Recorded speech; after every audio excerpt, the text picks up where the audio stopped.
Now I'd like to show you how to dry brush something or fabric.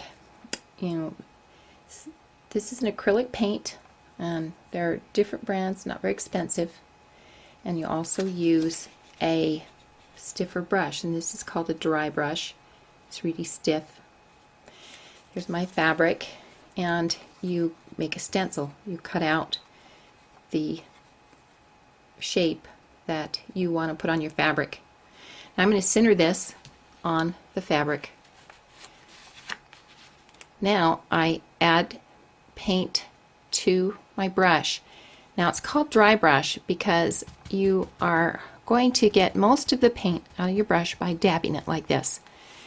And then you apply it to your fabric by bouncing up and down vertical like this. Okay, now that yellow that I'm trying to come up with is not very solid because there's not a lot of paint on my brush. So in order to get it solid, I'm going to do it again. The reason you do it dry and build your color with layers of dry dabbing like this is that the paint will be sharp on the edges of the stencil.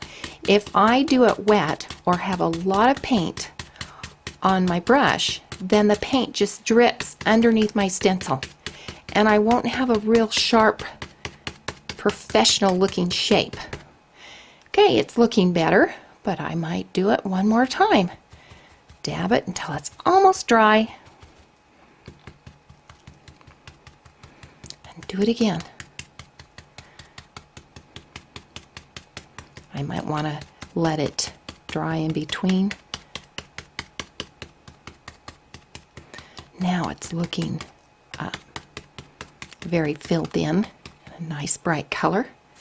And I'm going to lift it, and there I've got a perfect star.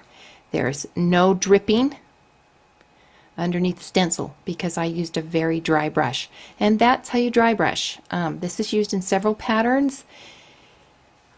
This is the star that goes on the little police car that we have in our speed trap quilt. Very easy to do, very fun.